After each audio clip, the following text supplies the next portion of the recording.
철수 씨 머리를 잡고 소리쳤어요. 멈추지 마. 더 깊이 넣어줘. 너무 좋아. 더 해줘. 더 세게.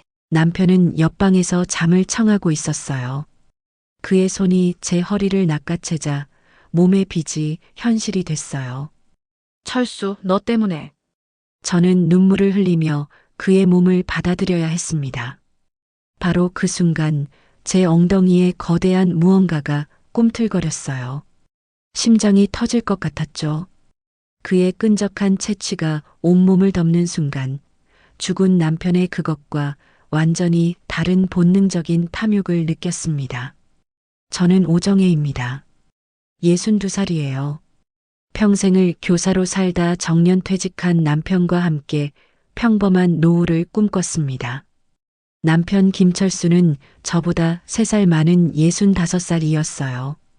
교사 생활 30년, 저희 부부에게 남은 건 아파트 한 채와 약간의 연금, 그리고 넉넉하지는 않지만 평온한 일상이었습니다. 여보, 우리 이제 좀 쉬자. 제주도에 작은 집이라도 얻어서 살까? 남편이 제 손을 잡으며 말했어요. 그 손이 어찌나 따뜻하던지요.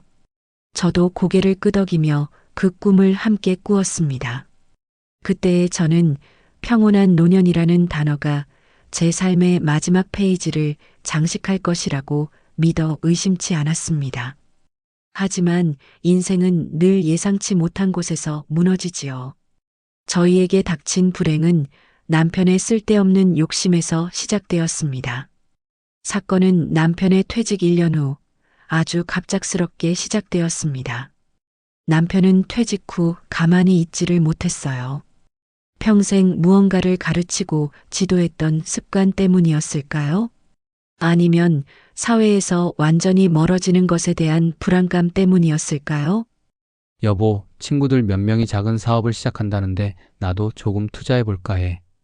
이러도 생활에는 지장 없을 정도만. 남편이 조심스럽게 말했어요. 그 좀이라는 단어가 제 인생을 송두리째 무너뜨릴 줄은 꿈에도 몰랐습니다. 저는 반대했어요. 당신 평생 교사만 했잖아. 사업은 모르는 분야인데 괜히 욕심 부리지 마. 우리 이 정도만으로도 충분히 행복해. 하지만 남편은 이미 마음을 굳힌 듯 했습니다. 걱정 마. 내가 가장 믿는 친구 박영호가 하는 일이야. 영호가 보증도 서고 나를 책임지고 이끌어준다고 했어. 이 기회 놓치면 평생 후회할 것 같아.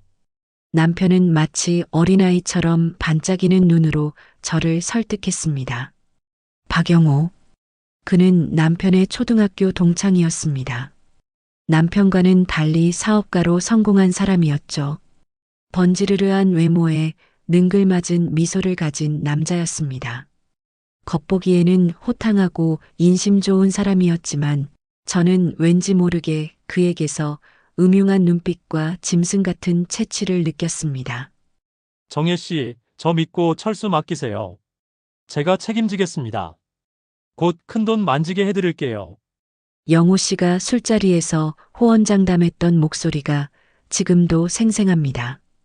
그 말에 남편은 퇴직금과 저희의 유일한 안식처였던 아파트를 담보로 대출까지 받아 5억 원을 투자했어요. 저의 모든 불안을 무시한 채였습니다. 처음 몇 달은 순조로웠습니다. 남편은 매일 사업에 대해 이야기했고 얼굴에는 활기가 넘쳤어요. 여보, 영호가 그러는데 대박 날 거래. 우리가 제주도에 집이 아니라 빌딩을 사야 할지도 몰라. 당신에게 더 좋은 걸 해주고 싶어. 남편의 농담에 저는 억지로 웃었지만 마음속 깊은 곳에서는 불안의 싹이 자라나고 있었습니다. 남편의 성공에 대한 과도한 집착이 언젠가 저희를 벼랑 끝으로 내몰 것 같았습니다. 하지만 6개월이 지나자 분위기가 달라지기 시작했습니다. 남편의 얼굴에 수심이 가득해졌고 전화 통화는 점점 길어지고 목소리는 낮아졌습니다.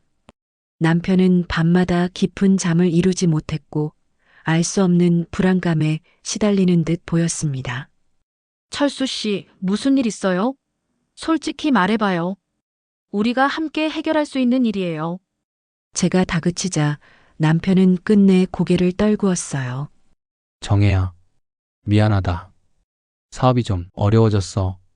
영호가 갑자기 연락이 안 돼. 좀이라는 단어는 사실 전부를 의미했습니다. 친구 박영호가 회사를 기획 단계부터 사기친 것이었죠. 남편의 5억 원뿐만 아니라 다른 투자자들의 돈까지 모두 들고 잠적한 상태였습니다. 영호가 그럴 리가 없어. 그럴 리가. 내가 그렇게 믿었는데. 남편은 충격으로 말을 잇지 못했어요. 사업 실패의 충격에 더해 알 수 없는 병까지 얻어 심한 기침을 하며 몸져눕게 되었죠. 그때 사라졌던 박영호에게서 연락이 왔습니다. 그의 목소리는 여전히 태연했고 심지어 약간의 즐거움마저 느껴지는 듯 했습니다. 정혜 씨, 오랜만이에요. 철수한테는 미안하게 됐습니다. 저도 피해자예요. 하지만 저도 빚이 많아서. 하지만 저는 그가 남편의 돈을 횡령했다는 것을 직감했어요. 당신 남편한테 사기친 거죠? 당장 우리 돈 돌려줘요. 안 그러면 경찰에 신고할 거예요. 제가 소리쳤지만 그는 비웃듯이 말했습니다. 정혜 씨, 진정해요. 그 돈은 이미 다 썼어요. 하지만 방법은 있습니다. 정혜 씨가 이 빚을 해결해야 합니다. 그는 자신이 남편 몰래 사채업자들에게 보증을 섰다며 그 빚까지 합하면 총 7억 원에 달한다고 협박했어요. 남편은 이미 병으로 기침을 심하게 했고 시름시름 앓고 있었습니다. 빚 때문에 남편의 치료를 포기할 수는 없었어요. 결국 저는 눈물을 흘리며 그 은밀한 거래를 받아들여야 했습니다. 계약서에는 욕망의 금기라는 충격적인 문구가 적혀 있었고 저는 남편 몰래 그 계약서에 서명했습니다. 박영호는 만족한 듯 미소를 지었어요. 그 미소에서 본능적인 탐욕이 느껴졌습니다. 그리고 지난 금요일 밤 그가 저희 집을 찾아왔습니다. 남편은 늦은 시간까지 잠들어 있었죠. 정혜 씨, 오늘이 첫 번째 상환일입니다. 5억 원짜리 상환. 시작해 볼까요? 그의 목소리는 낮고 음흉했어요. 저는 몸을 떨며 그를 거실로 안내했지만 그는 저를 주방으로 몰아세우며 말했습니다. 남편 몰래 하는 게 더 짜릿하지 않나요? 정혜 씨의 이 죄책감 섞인 떨림이 나를 더 흥분시켜요. 그 순간 그는 뒤에서 저를 낚아챘습니다. 제가 비명을 지르기도 전에 그의 몸이 제 등에 완전히 밀착되었어요. 거칠고 힘이 넘치는 그의 체온에 온몸이 굳어졌습니다. 정혜 씨, 숨겨온 젖은 시선을 나한테 보여줘요. 당신의 절제된 아내의 가면을 벗겨줄게요. 그가 제 귓가에 속삭이자 그의 거대한 무언가가 제 엉덩이에 닿는 것이 느껴졌어요. 그 느낌은 죽은 듯이 잠든 남편의 그것과는 완전히 다른 생생하고 위험한 욕망 그 자체였습니다. 저는 죄책감과 두려움 속에서 5억 원의 빚을 갚기 위한 첫 번째 밤을 시작해야 했습니다. 이 모든 고통이 남편 때문이라는 원망과 남편의 병원비를 마련해야 한다는 절박함이 저를 짓눌렀습니다. 철수 씨, 당신은 몰라야 해. 절대 몰라야 해. 저는 속으로 되뇌었습니다. 저는 이미 박영호의 채무자가 되어버렸습니다. 하지만 그 밤 이후 제 몸은 이상하게도 박영호가 오지 않는 평일 밤에도 그 끈적한 채취와 거대한 무언가를 갈망하기 시작했습니다. 5억 원의 빚이 저를 본능적인 탐욕의 구렁텅이로 밀어넣고 있었던 것일까요? 첫 번째 금요일 밤이 지나고 제 삶은 완전히 두 개의 세계로 쪼개졌습니다. 한쪽은 병든 남편을 간병하고 가정을 지키는 교사 아내의 세계, 다른 한쪽은 박영호에게 채무를 상환하는 채무자의 세계였습니다. 아침에 눈을 뜨면 밤새 있었던 일이 꿈이었으면 했지만 제 몸에 남아있는 끈적한 채취는 그 모든 것이 잔인한 현실이었음을 증명했습니다. 남편 김철수는 여전히 몸이 안 좋았습니다. 사업 실패의 충격과 알 수 없는 병으로 하루 종일 기침을 했고 침대에 누워 지내는 날이 많았습니다.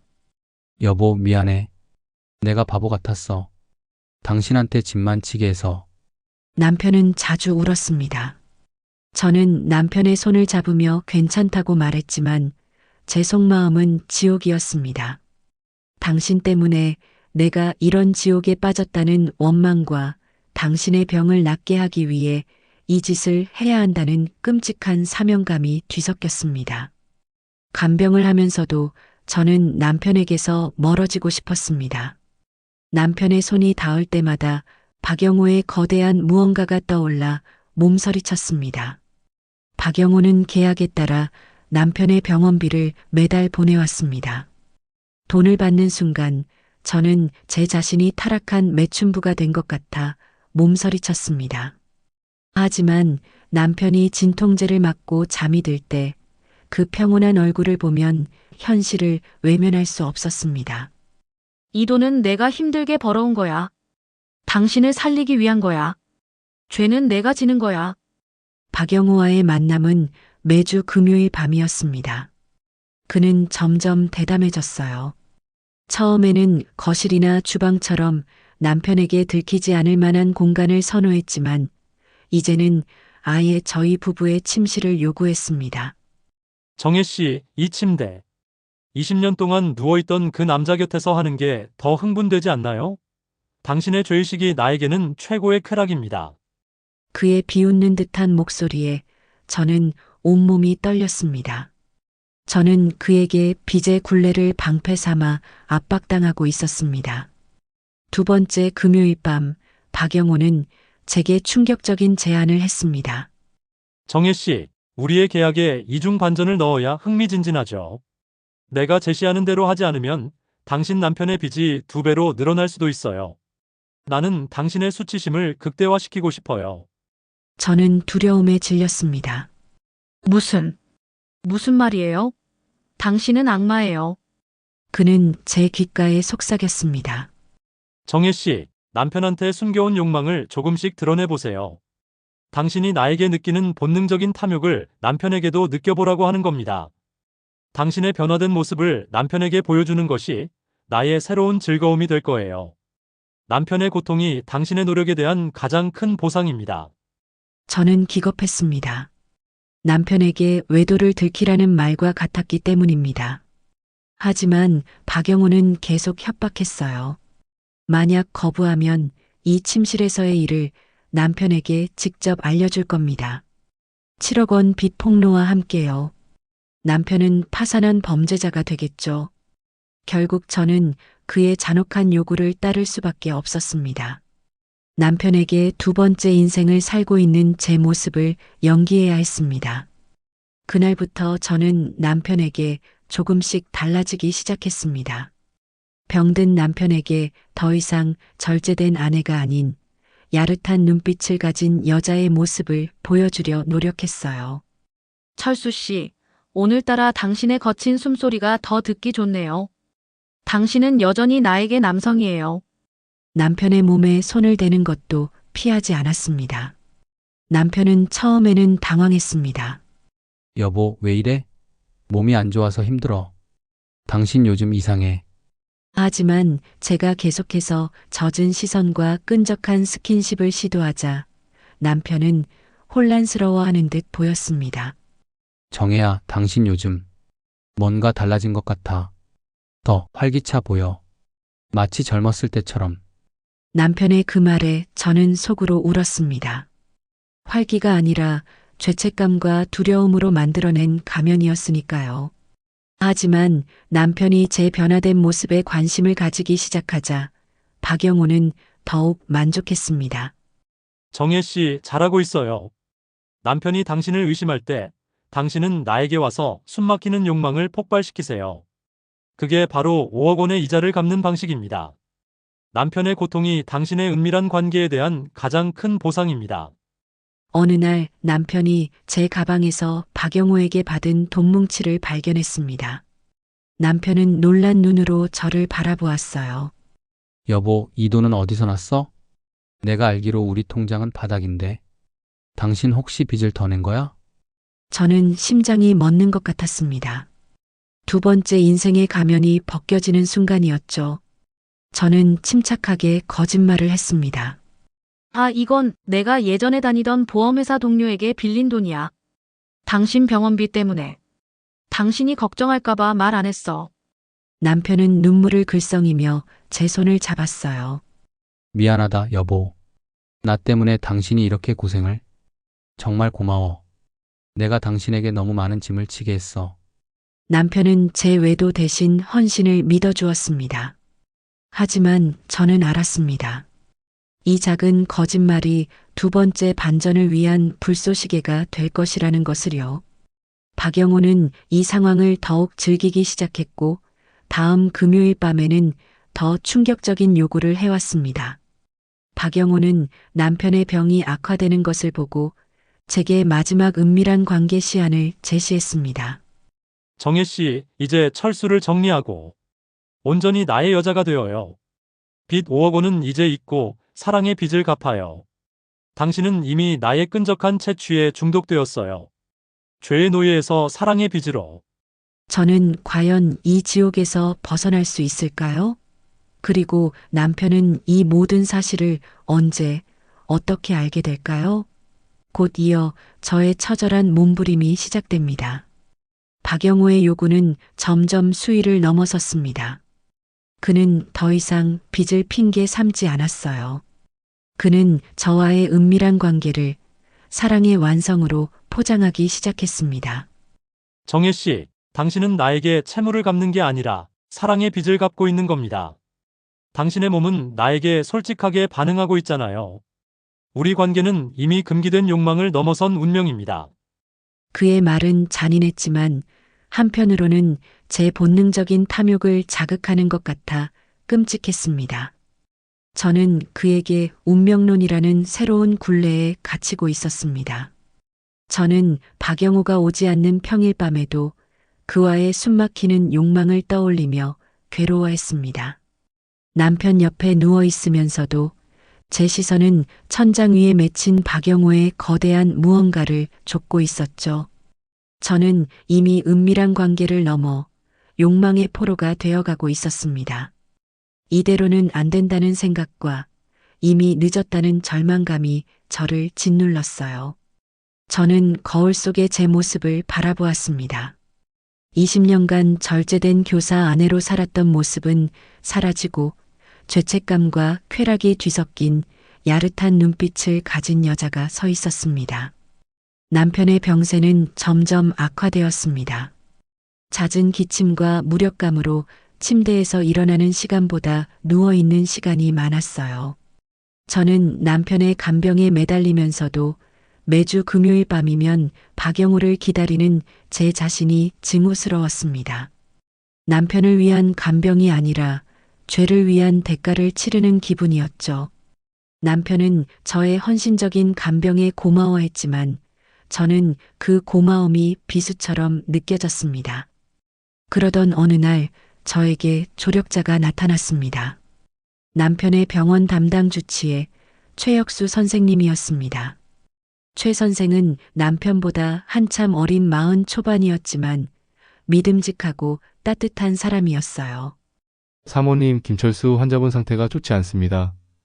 혹시 스트레스 받는 일이 있으신가요? 환자분이 혼자 우시는 걸 봤습니다. 그리고 사모님도 많이 힘들어 보이십니다.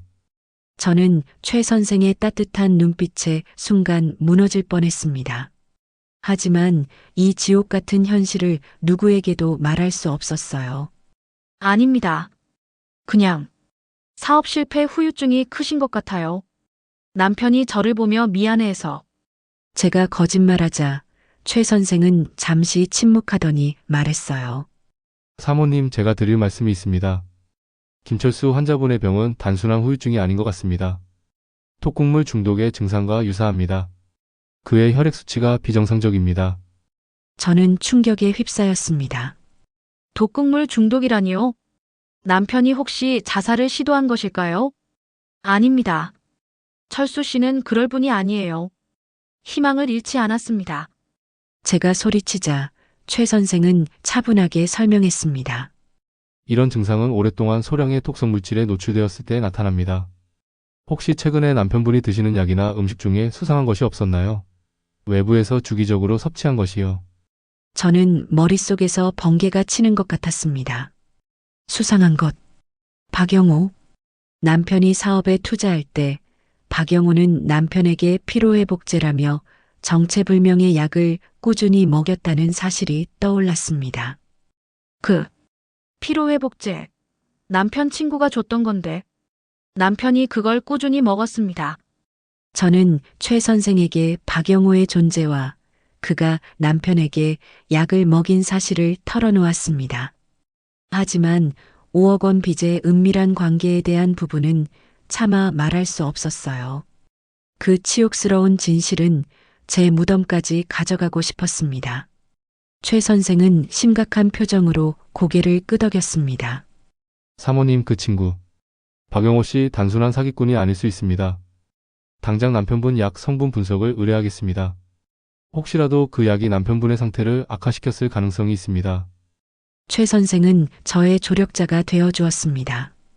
그는 남편의 혈액과 소변을 채취하여 정밀 분석을 의뢰했고 며칠 후 충격적인 결과를 들고 왔어요. 사모님, 김철수 환자분의 몸에서 만성적인 독성 물질이 검출되었습니다. 이 물질은 장기간 복용 시 심부전과 신경마비를 일으키는 독약입니다. 박영호 씨가 의도적으로 투여했을 가능성이 높습니다. 박영호가 남편을 죽이려 했던 것입니다. 5억 원의 빚을 탕감해주는 척 남편의 병을 악화시켜 보험금을 타내거나 혹은 남편의 유산을 노린 것일 수 있다는 생각이 들었습니다. 최 선생은 경찰에 신고해야 한다고 했지만 저는 망설였습니다. 경찰에 신고하면 박영호가 제가 은밀한 관계 사실을 폭로할까 두려웠기 때문입니다. 저는 최 선생에게 모든 것을 말할 수는 없었지만 도움을 요청했습니다. 선생님, 저에게 시간을 주세요. 제가 직접 박영호의 범죄를 증명할 방법을 찾겠습니다. 남편에게도 저에게도 피해가 가지 않도록 저의 비밀을 지킬 수 있도록 도와주세요. 최 선생은 저의 눈빛에서 절박함을 읽었는지 조심스럽게 고개를 끄덕였습니다. 그의 눈빛은 저를 이해하고 감싸 안아주는 듯 했습니다. 알겠습니다, 사모님. 제가 곁에서 최대한 돕겠습니다. 하지만 박영호 씨와의 접촉은 최소한으로 줄이셔야 합니다. 당신의 안전이 더 중요해요. 박영호 씨는 위험한 인물입니다. 최 선생의 그 말에 저는 은밀한 관계에서 벗어날 희망을 보았습니다. 두 번째 인생의 비참함이 끝나고 세 번째 인생이 시작될 수도 있다는 희미한 빛을요. 하지만 제가 모르는 또 하나의 숨겨진 진실이 있었으니 그것은 바로 남편 김철수의 충격적인 과거였습니다. 다음 금요일 밤이 다가왔습니다. 저는 박영호가 남편을 독살하려 했다는 사실을 알았기에 더 이상 그를 은밀한 관계로만 생각할 수 없었습니다. 그는 살인자였고 저는 남편을 위해 모든 것을 걸어야 했습니다. 복수의 계획은 최 선생의 조언을 바탕으로 치밀하게 세워졌습니다. 남편의 병원비라는 명목으로 박영호를 저희 집으로 유인하고 그의 범죄를 입증할 결정적인 증거를 확보하는 것이 목표였습니다. 저는 이 모든 것을 끝내고 은밀한 관계에서 벗어나고 싶었습니다. 저는 박영호에게 전화를 걸어 이번 주 금요일 밤 마지막으로 사랑의 빚을 갚고 싶어요. 남편의 병세가 너무 안 좋습니다. 이제 더 이상 견딜 수가 없습니다. 제 모든 것을 걸고 싶습니다. 라고 속삭였습니다. 저의 목소리는 절박함과 함께 야릇한 유혹을 담고 있었습니다. 박영호는 이 말을 은밀한 관계가 아닌 마침내 욕망의 포로가 된 것으로 착각했습니다. 정혜 씨 역시 나를 속일 수는 없죠. 당신의 끈적한 채취가 느껴지는 것 같습니다. 내가 정혜 씨를 완전히 본능적인 탐욕의 구렁텅이로 빠뜨려 주겠습니다.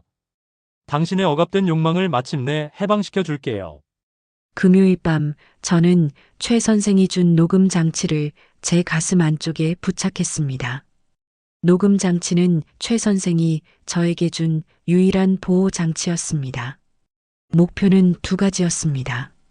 첫째, 박영호에게서 독극물 투여 사실을 인정하는 대화를 녹취하는 것.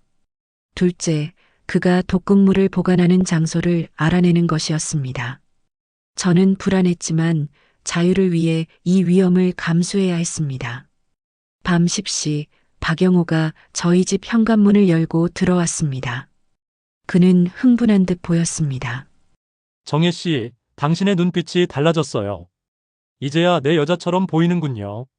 마치 금기된 열매를 따는 기분입니다. 저는 눈물을 글썽이며 그를 유혹했습니다. 영호 씨, 철수 씨가 잠들기 전에 저에게 사랑한다고 말해줬어요. 그래서 더 이상 망설일 수 없었습니다. 이제 저는 당신의 여자가 되고 싶습니다.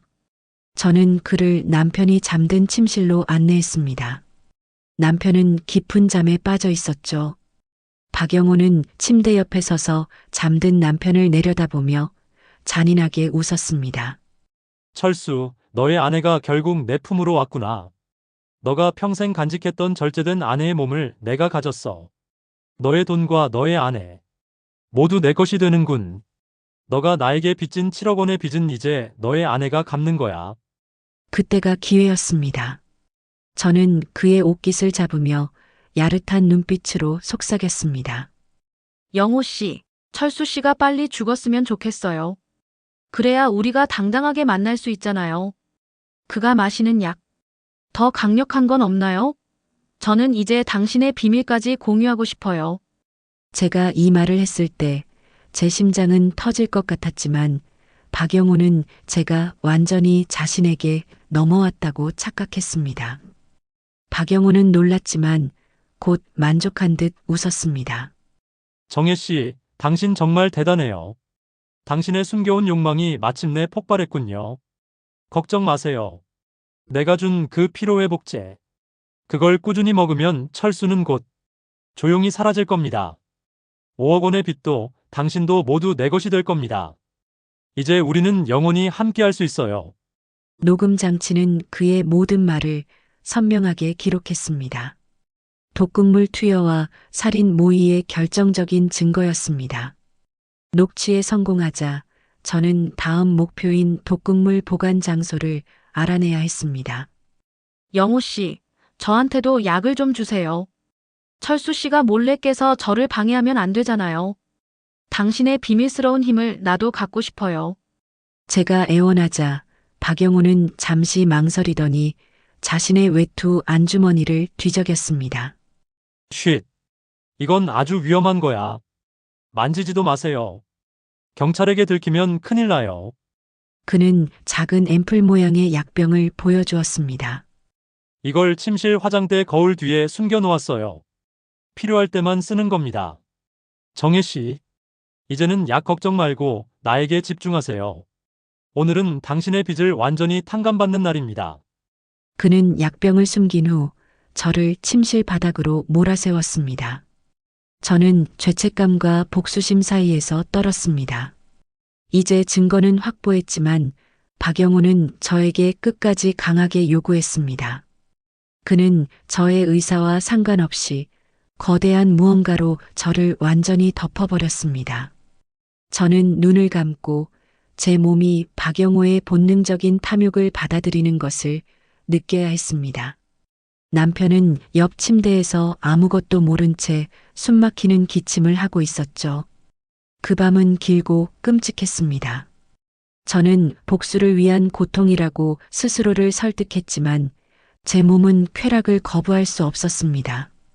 박영호가 떠나자마자 저는 화장대로 달려가 독극물 앰플을 확보했습니다. 녹음기와 독극물, 모든 증거가 제 손에 들어왔습니다. 모든 증거를 확보한 저는 최 선생을 찾아가 모든 사실을 털어놓았습니다. 5억 원의 빚과 박영호와의 은밀한 관계까지요. 최 선생은 저의 고백을 듣고도 저를 비난하지 않았습니다. 그는 저에게 법적 조언과 심리적 지지를 아끼지 않았습니다.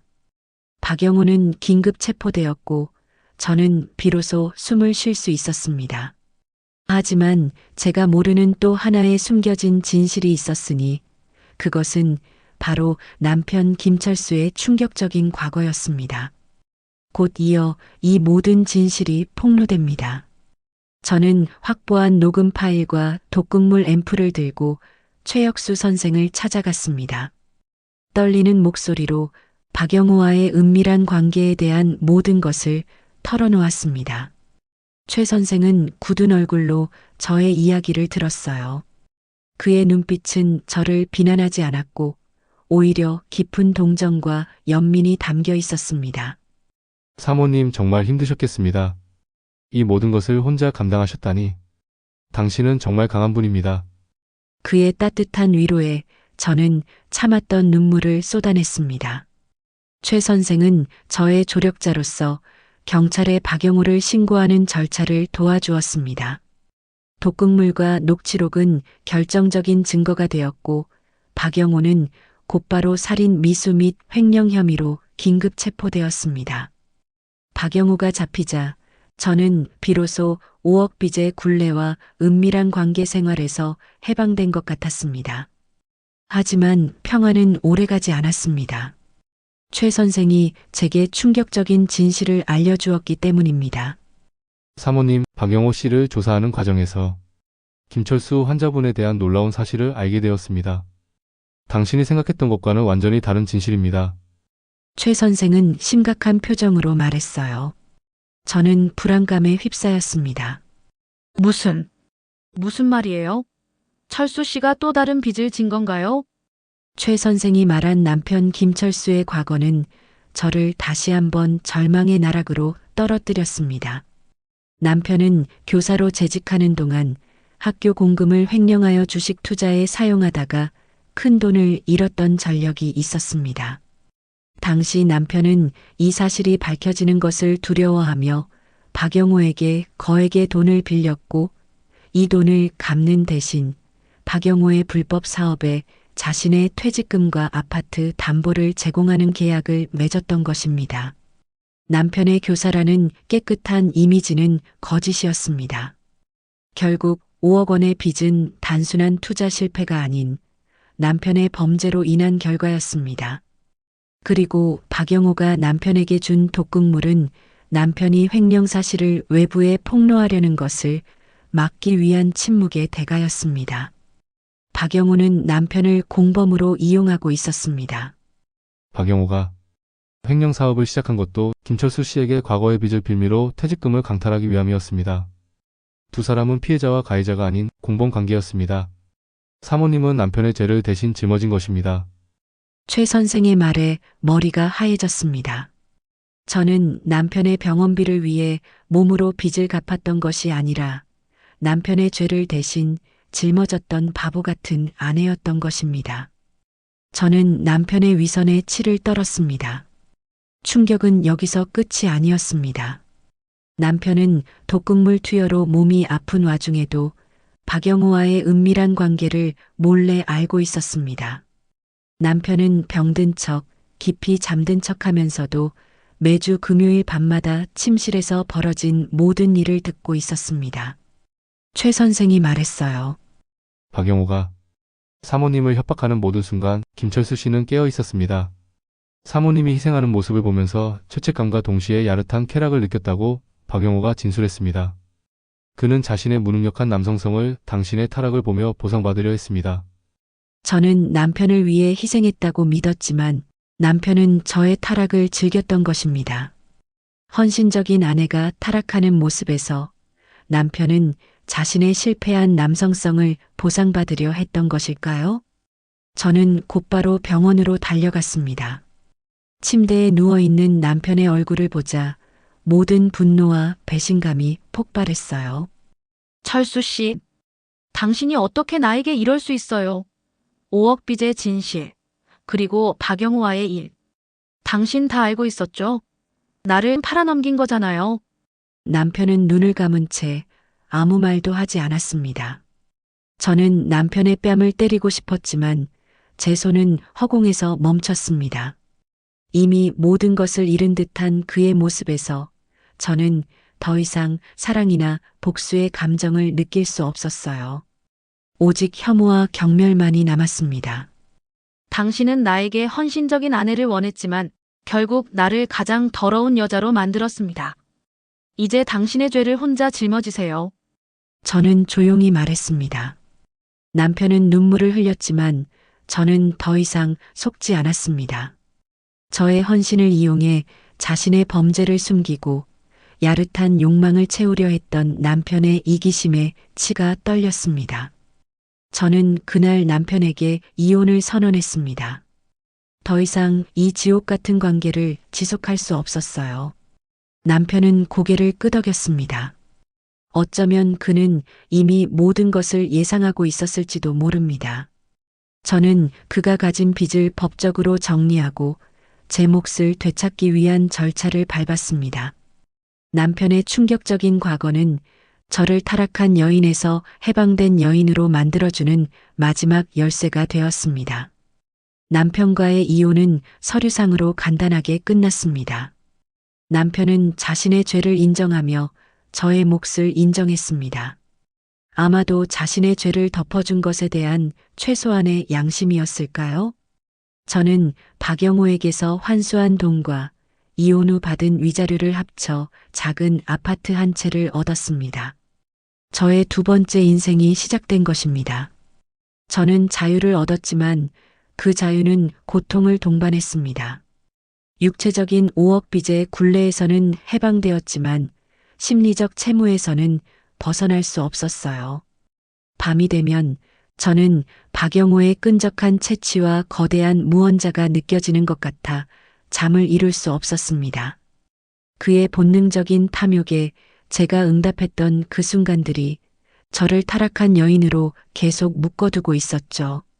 저는 제 자신이 혐오스러웠습니다.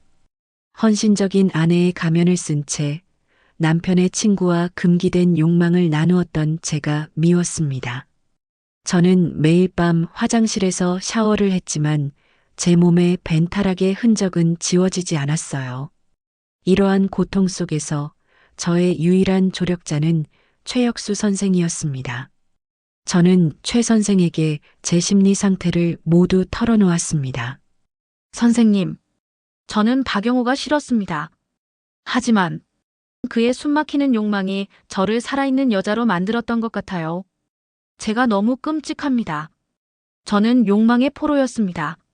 최 선생은 저의 손을 따뜻하게 잡아주었습니다. 정혜 씨, 그건 당신의 잘못이 아닙니다. 당신은 생존을 위해 그리고 남편의 강요된 희생을 위해 그 모든 것을 겪었습니다. 박영호는 당신의 억압된 욕망을 악랄하게 이용한 것뿐입니다. 당신의 본능은 잘못이 없습니다. 이제 스스로를 용서하세요.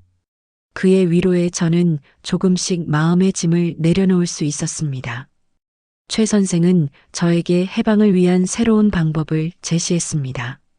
정혜 씨, 이제 남편과 박영호에게서 벗어나세요. 새로운 관계를 맺고 당신의 순수한 욕망을 회복해야 합니다. 당신의 아름다움은 타락한 여인이 아닌 자유로운 여인으로서 빛나야 합니다. 그의 말은 저에게 새로운 사랑을 암시하는 것 같았습니다. 최 선생과 저는 이전보다 더 자주 만났습니다. 남편의 병원 문제로 만났던 과거와는 달리 이제는 저의 심리 치료와 새로운 삶에 대한 조언을 얻기 위함이었죠. 최 선생은 저에게 금기와 욕망이 아닌 진정한 사랑과 배려가 담긴 관계가 무엇인지 보여주었습니다. 그는 저에게 존중을 가르쳐 주었습니다. 어느 날 저녁 최 선생은 저를 한적한 바닷가로 데려갔습니다. 정혜 씨, 바다를 보세요. 당신의 마음속에 남아있는 박영호의 끈적한 채취와 거대한 그림자를 모두 이 바다에 던져버리세요. 당신은 이제 오정혜입니다. 누구의 아내도 타락한 여인도 아닙니다. 당신은 자유로운 영혼입니다. 그의 말에 저는 바닷물을 바라보며 울었습니다. 그의 위로는 영혼의 위로였습니다. 그때 최 선생이 저에게 조심스럽게 다가왔습니다. 정혜 씨, 제가 감히 말씀드립니다. 저는 당신을 사랑합니다. 당신의 강인함과 아픔까지 모두 사랑합니다. 저는 깜짝 놀랐습니다. 빚의 채무자였던 저를 그 누구도 아닌 최 선생이 여자로서 사랑한다고 말해주다니요. 선생님, 저는 이미 더러워진 여자입니다. 저에게는 박영호의 끈적한 채취가 남아 있어요. 당신을 더럽히고 싶지 않아요. 제가 울먹이며 말하자 최 선생은 제 손을 잡고 조용히 키스했습니다. 그 키스는 박영호의 야릇한 탐욕과는 완전히 다른 순수하고 따뜻한 사랑이었습니다. 정혜 씨, 저는 당신의 과거가 당신의 본질이라고 생각하지 않습니다. 당신은 희생했습니다. 이제 제가 당신을 치유하고 싶습니다. 저와 함께 세 번째 인생을 시작해 주십시오. 제가 당신의 동반자가 되겠습니다. 저는 고개를 끄덕이며 최 선생의 사랑을 받아들였습니다. 저의 심리적 채무를 갚아줄 수 있는 유일한 사람이 바로 최 선생이라는 것을 깨달았기 때문입니다. 최혁수 선생과 새로운 사랑을 시작한 저는 완전히 다른 사람이 된 것 같았습니다. 더 이상 박영호의 거대한 그림자에 시달리지 않았고 남편의 죄의 굴레에서도 벗어났습니다. 최 선생은 저에게 자유와 존중이 무엇인지 가르쳐 주었습니다. 그는 저의 구원자였습니다. 저는 마지막으로 남편 김철수를 만나러 병원에 갔습니다. 이혼 서류는 이미 법적으로 처리된 상태였고 저는 이제 완벽한 자유인이었습니다. 남편은 여전히 병상에 누워 있었지만 독극물 치료가 중단되면서 상태가 조금 호전된 듯 보였습니다. 그러나 그의 눈빛은 여전히 불안했습니다. 철수 씨, 이제 저는 당신의 아내가 아닙니다. 마지막으로 당신에게 할 말이 있습니다. 저는 차분하게 말했습니다. 남편은 눈을 뜨고 저를 바라보았어요. 그 눈빛에는 죄책감과 후회가 가득했습니다.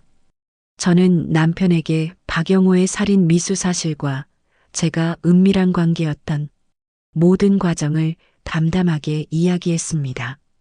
그리고 마지막으로 당신이 이 모든 것을 알고 있었고 즐겼다는 사실도 폭로했습니다. 저는 그의 위선과 이기심을 용서할 수 없었습니다. 남편은 아무 말도 하지 못했어요. 그저 눈물을 흘릴 뿐이었습니다. 저는 제 말이 끝나자마자 남편에게 숨겨진 진실을 말했습니다. 철수 씨, 당신이 나에게 헌신적인 아내가 아닌 더러운 여자가 되는 모습을 즐겼다고 박영호가 진술했습니다. 저는 그 말을 듣고 당신을 용서할 수 없었습니다. 당신의 이기적인 사랑은 저를 파괴했습니다. 제가 단호하게 말하자 남편은 떨리는 목소리로 말했습니다. 정혜야, 미안하다.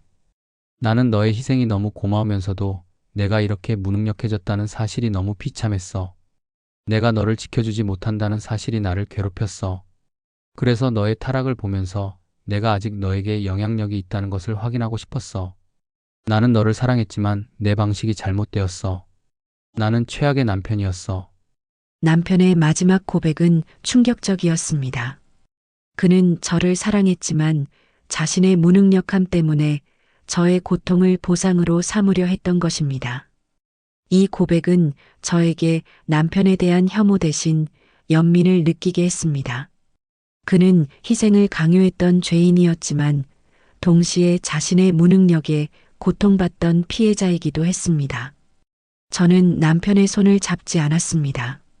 그저 조용히 마지막 인사를 건넸습니다. 철수 씨, 부디 당신의 죄를 뉘우치고 평안하세요. 저는 이제 저의 세 번째 인생을 살겠습니다. 당신과의 빚의 굴레는 오늘로 끝입니다. 병원 문을 나서는 순간 저는 영원한 해방을 느꼈습니다. 5억 빚의 채무로 시작된 제 삶은 이제 자유로운 여인으로 끝이 났습니다. 남편과의 관계에서 벗어나자 박영호의 끈적한 채취도 거대한 그림자도 모두 사라진 것 같았습니다. 며칠 후 남편 김철수가 병원에서 심장마비로 사망했다는 소식을 들었습니다. 저는 장례식에 가지 않았습니다. 저에게 그는 이미 오래전에 죽은 사람이었기 때문입니다. 5억 빚과 숨겨진 욕망으로 얽힌 제 과거는 남편의 죽음과 함께 영원히 묻혔습니다. 이제 남편의 죄와 저의 고통은 세상에서 사라진 것입니다.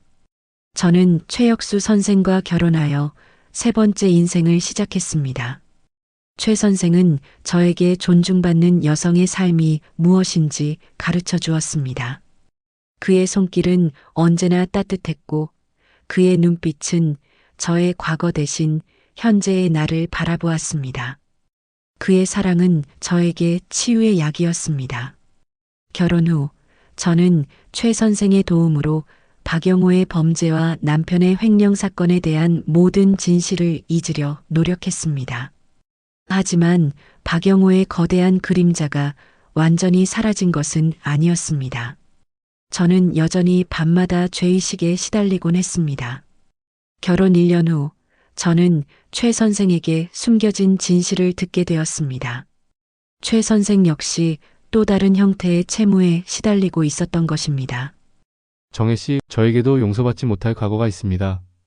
제가 당신의 조력자가 된 것도 어쩌면 저의 피 때문이었는지 모릅니다. 최 선생은 심각한 표정으로 말했습니다. 그는 과거 의료사고로 환자를 죽음에 이르게 했고 그 환자의 유족에게 평생의 죄책감이라는 영혼의 빚을 지고 살았다고 했습니다. 그는 이 죄책감을 갚기 위해 밤낮 없이 일하며 고통받는 환자들을 돕는데 헌신했고 그 과정에서 저를 만났던 것입니다. 그는 저의 5억 빚의 굴레를 보며 자신의 영혼의 빚을 떠올렸다고 했습니다. 정혜 씨의 고통을 보면서 저는 저의 영혼의 빚을 조금이나마 갚을 수 있었습니다. 당신을 돕는 것이 저의 속죄였습니다. 당신을 사랑하면서 저는 저의 죄책감에서도 해방될 수 있었습니다. 최 선생의 고백에 저는 눈물을 흘렸습니다. 그는 저에게 조력자를 넘어선 구원자였습니다. 우리는 서로의 채무와 과거를 껴안았습니다. 저는 5억 빚의 채무자였고 최 선생은 영혼의 빚을 진 사람이었습니다. 하지만 이제 우리는 서로에게 빚의 굴레가 아닌 사랑의 구원자가 되어 주었습니다. 우리의 사랑은 존중과 배려로 만들어진 가장 순수한 형태의 채무 상환이었습니다. 저는 최 선생에게 박영호에게서 느꼈던 본능적인 탐욕의 기억을 완전히 지울 수 있도록 도와달라고 부탁했습니다. 최 선생은 저에게 치유의 방법을 제시했습니다. 그것은 바로 조건 없는 사랑이었습니다. 그날 밤 최 선생은 저에게 야릇한 욕망이 아닌 존중과 배려가 담긴 사랑을 주었습니다. 거대한 그림자와 끈적한 채취 대신 따뜻한 포옹과 부드러운 속삭임만이 가득했습니다. 저는 비로소 제 몸과 마음에 남아있던 박영호의 흔적을 완전히 씻어낼 수 있었습니다. 저는 심리적 채무에서 영원히 해방된 것입니다. 우리는 결혼 후 최 선생의 제안으로 병원을 그만두고 함께 봉사활동을 시작했습니다. 상처받은 시니어 여성들을 돕는 봉사였습니다. 제가 5억 빚의 채무자였던 경험을 바탕으로 돈 때문에 고통받는 여성들에게 심리적 해방을 가르쳐 주었습니다. 저는 그들에게 말했습니다. 당신의 몸은 당신의 것이며 당신의 삶은 당신의 것입니다. 당신의 고통은 당신의 죄가 아닙니다. 저의 이야기는 많은 여성들에게 용기와 희망을 주었습니다. 결국 5억 빚의 채무자로 시작된 제 삶은 사랑과 용서의 구원자로 끝이 났습니다. 저는 죄의 노예에서 완전히 해방된 자유로운 여인이었습니다. 남편의 배신과 박영호의 숨막히는 욕망은 저에게 씻을 수 없는 상처를 주었지만 그 상처는 저를 더욱 강하고 현명하게 만들었습니다. 인생은 끝없이 빚을 갚아가는 과정입니다. 하지만 가장 중요한 빚은 돈의 빚이 아닌 영혼의 빚이라는 것을 깨달았습니다. 저는 이제 최혁수 선생과 함께 서로의 영혼의 빚을 갚아주며 행복한 노후를 보낼 것입니다. 구독과 좋아요는 제게 큰 힘이 됩니다. 감사합니다.